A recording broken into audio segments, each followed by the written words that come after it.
let's try to paint a picture of what the graphs of the cosecant and the secant functions look like. So first over here, the cosecant function. Some characteristics that we want to be aware of is that the function has a period of 2 pi. Its domain is defined everywhere except for multiples of pi, which tells us where the vertical asymptotes are at. So its vertical asymptotes are going to be at every multiple of pi.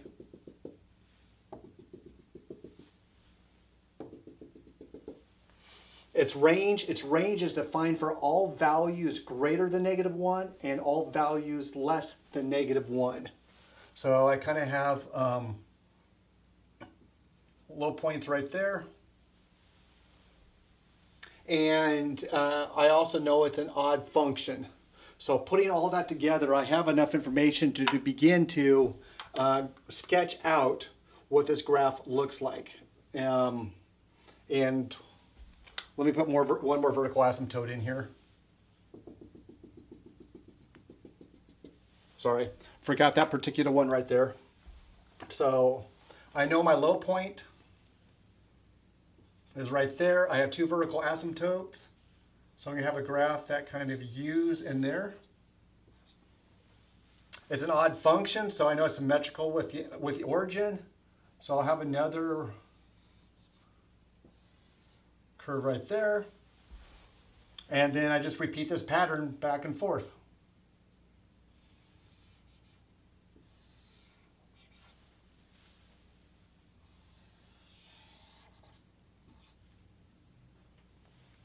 And then these midpoints or these low points or maximum points obviously will occur halfway between our vertical asymptotes. So we'll have an idea where those particular graphs will go look at. So that's what our cosecant graph looks like. Let's look at our secant graph. And so our secant graph, it also has a period of 2 pi. Its domain is defined everywhere except for at odd multiples of pi halves. That's where the graph crashes at. Its range, likewise, is for all values greater than -1 and all values less than -1. And I just wrote that out in interval notation right here just to kind of help remember what interval notation looks like. Its vertical asymptotes, again, were defined by where the domain was undefined at. So we know that we have vertical asymptotes at all odd values of pi halves. So pi halves, I have a vertical asymptote. The next odd value of pi halves is 3 pi halves. The next one would be 5 pi halves. Going back the other way, -1 pi halves, and then -3 halves pi. So those are where my vertical asymptotes are at. Range, again, we discovered no values less than -1, or no values between 1 and -1.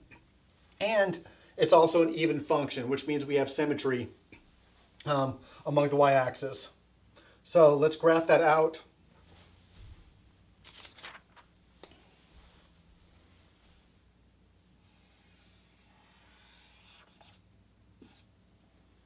-1 down here.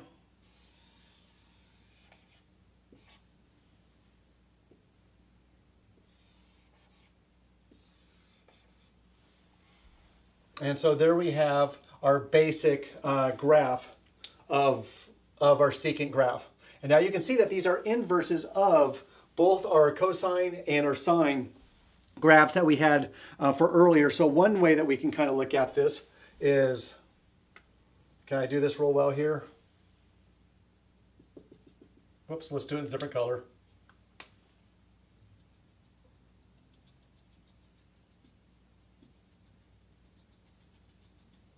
There we can see our cosine graph in this little dotted blue, and then you can see the reciprocal of that on our red, which is our secant, and then likewise with our cosecant, the same type of an idea.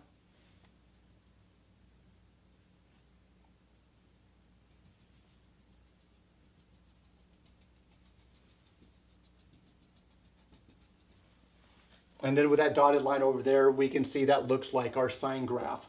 And then we get an idea that our cosecant is the reciprocal of that sine. So those are the basic characteristics of both our cosecant graphs and our secant graphs.